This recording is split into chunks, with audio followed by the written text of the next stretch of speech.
That was my Christmas gift. That was my Christmas gift to the nation. Excellent. In December. I gave everyone the link to their grant so that they could look to see how their state created a unique national ID. And that was on page, I think it's 18 of the grant, that says Pennsylvania will lead a collaborative effort to establish a national ID for every student. Not my words, their words. Let me ask you this, just okay. You and I sense this. We get it.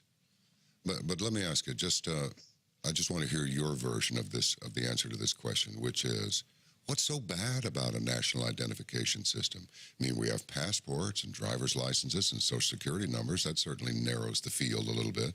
What is the danger, in your opinion, of this national ID system? Well, the national ID of what, like I said before, it's a psychometric data collection. Okay, so the problem is it's a decision-making project. Protocol, okay? Yeah. It's a decision. Now we have all of this information on you. Okay, let's say your child's in second grade and they say your child has aggressive behavior because she kicked someone out on the playground. Okay, this is your decision-making model. Now they would target your child to go into what they call intervention services, and they call it positive behavior intervention and support, or they'll call it specialized support services for students, or they'll call it response to intervention. Okay, all of these are the mental health agendas. Now, if you can't say no, you cannot say no. Okay, this is the problem. What if they get to a point where they say that they can identify aggressive behavior when your child is born? And the government says, your child has aggressive behavior.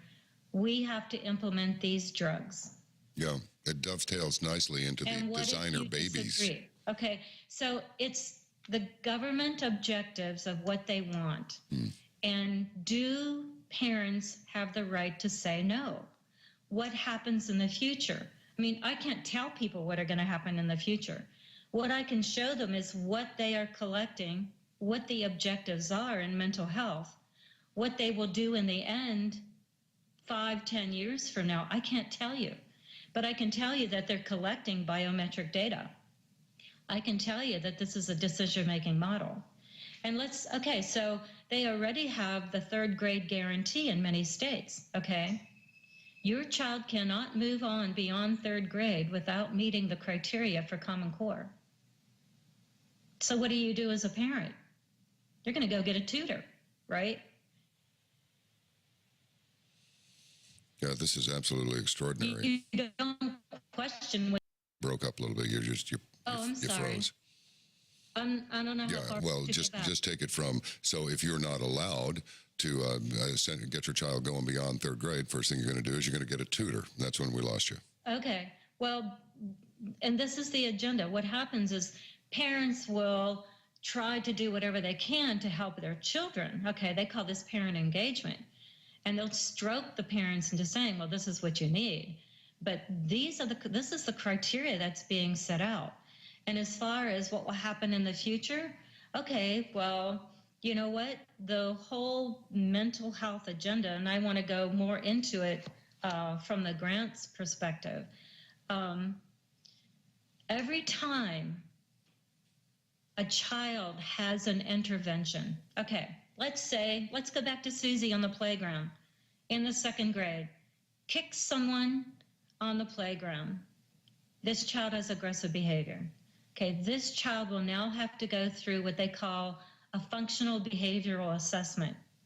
So the teacher monitors this child on the playground, at school, when they go to the restroom, and they give little check marks. There are little check marks every time the child does something. Then they create this positive behavior intervention and support. So now they're going to create all of these different activities for your little Susie to comply. And they're all psychological, okay?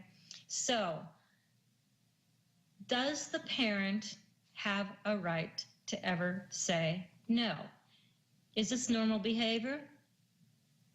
Now, what happens once that child is identified with a little check marks on their permanent record? Yeah. That is being coded under DSM, Diagnostic and Statistical Manual for Mental Disorders. What is this a setup for? To bill Medicaid. Our schools are being targeted to apply for partial hospitalization licenses to bill for Medicaid because of the mental health wraparound services. Now, John, remember when you said that I had testified? Let's see, let me read it again. I testified as an expert witness in the Department of Interior, National Infrastructure, Health and Education, Data Security hearings, and the medicalization of Hillary Care. This is Hillary Care.